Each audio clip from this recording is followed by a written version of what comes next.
Hey, tell us the one about the guy in the white mask. Again? Okay.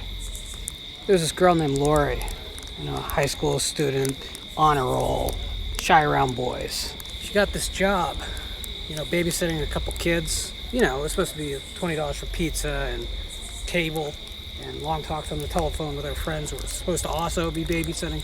She wasn't one really to listen to a lot of radio or to turn on the news on television, so she hadn't heard about the escaped maniac from the nearby institution, the insane asylum. It was Halloween night, and she didn't know that he was coming home.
If any of the Halloween sequel autopsies are going to get me into trouble, it's probably this one. People know where I stand on some of the later chapters, and I don't think that'll come as a surprise. But Halloween 4 is really beloved among the Halloween community. They love this film. And it's easy to see why. It had been quite a few years since the previous Michael Myers installment, and there was a hunger to see him return and take back that crown that Jason Voorhees had essentially taken from Michael Myers. The problem really is the movie is a frustrating experience to me. And let's get something straight right off the top. Halloween 4 is not a sequel to Halloween 2. It seems like it might be, and there's elements in the film that suggest it is. But in reality, it's really what we'd call today a soft reboot. It basically tells the same story as the first Halloween, but in such a way that you can see it as a sequel that follows the events of Halloween 2. There's a couple of things that specifically mean it can't be a direct sequel to Halloween 2, though. Michael being alive, for one thing, and Loomis having just a little bit of scar tissue from what was really shown as an inferno in the last film. But most importantly, of course, the fact that Michael Myers' eyes had been shot out at the end of Halloween 2, but are intact for this film. These aren't really just continuity errors. There was a choice made to ignore those elements or to downplay them, and that's what a soft reboot really does. So taken as a soft reboot, it eliminates many of those plot problems. Now, unfortunately, most fans recoil at the idea that this film doesn't properly follow the first two. There's something in them that wants this to be the legitimate follow-up. And the opening 10 minutes of this film really do almost earn that kind of appreciation. It's sharply filmed and atmospheric and dense. It won't stay that way for very long, but that opening sequence with all those still shots of rural America in the fall, it feels like autumn, it feels like Halloween. And then we get the rainstorm and the transfer of Michael Myers out of Smith's Grove. It really feels like a return to form for the franchise. Again, it won't last very long, but that very atmospheric opening really did put a lot of people in the mood to defend this movie for all time. But Halloween 4, The Return of Michael Myers, is really a film of unfinished ideas. It presents a lot of things and then slowly just abandons all of those ideas. Take, for instance, that opening sequence with the storm and the transfer and the paramedics and Jesus has nothing to do with this place.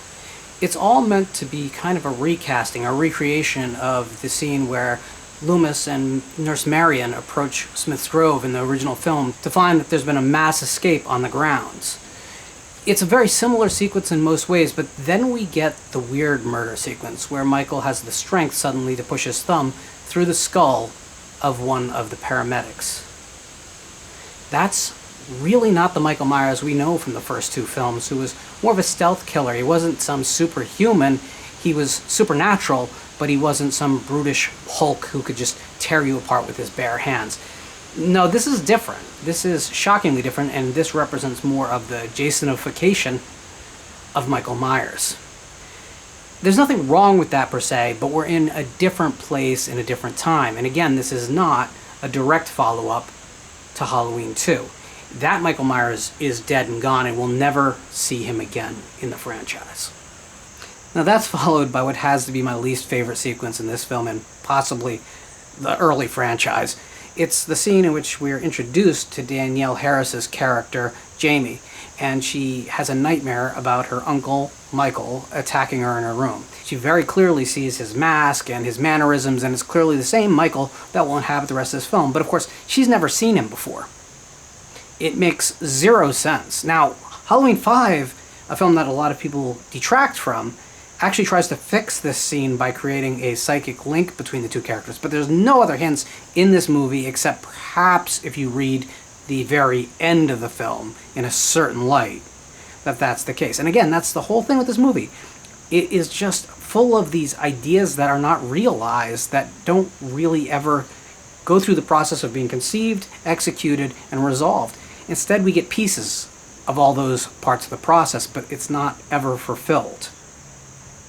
The scene also does a disservice to the rest of the film, because these two characters being in proximity should be the climax of the film, but it's literally the first time we see Jamie. She's being confronted with Michael.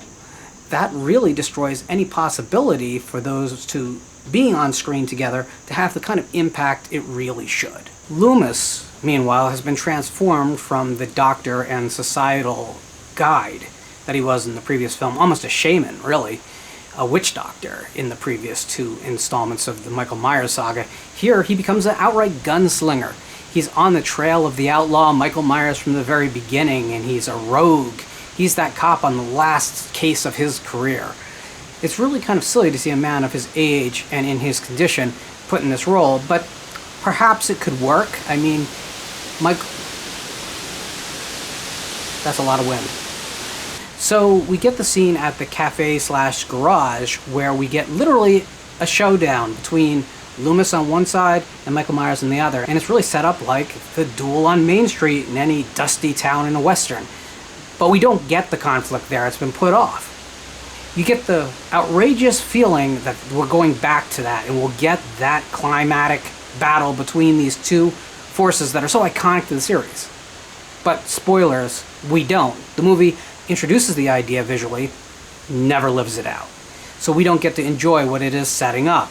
And remember how I said that this was really a soft reboot?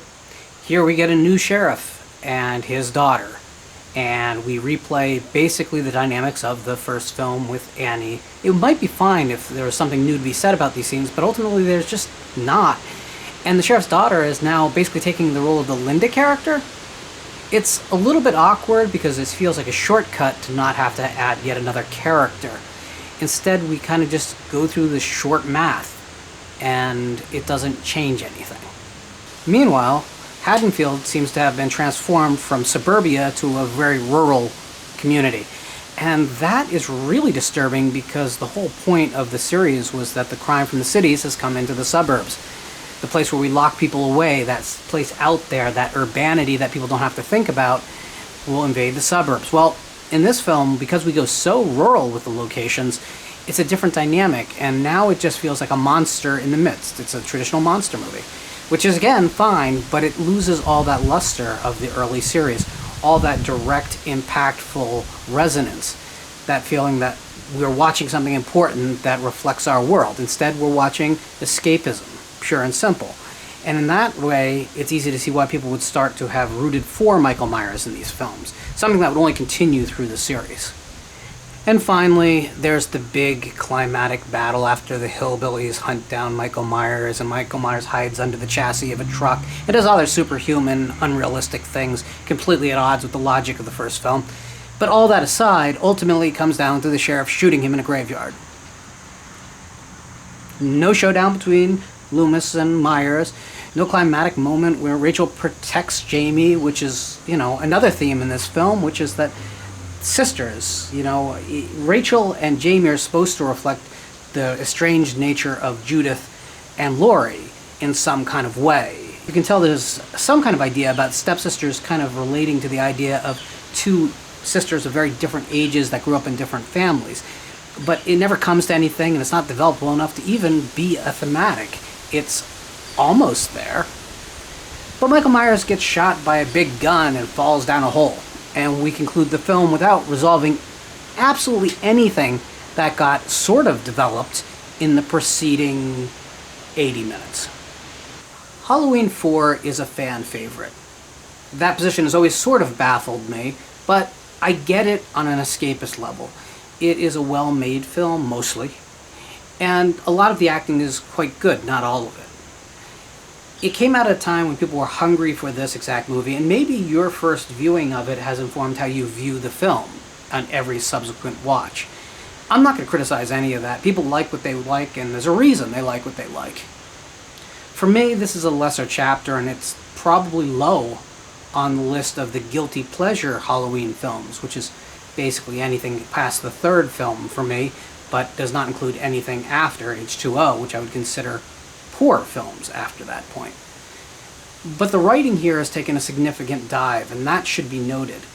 It's all just story and no substance, no plot, nothing deeper that you can dig into. And while I'm not expecting The Tempest or Macbeth out of my Halloween film, it'd be nice at least if they could build on the thematics of the previous films, something they'd done very well in the previous 3 films, including one that didn't involve any of the characters from the first 2 films. Halloween 4 has its own legacy, and that should be respected, and its fans should be absolutely encouraged to watch and enjoy what they clearly have bonded with. For me, this doesn't really work.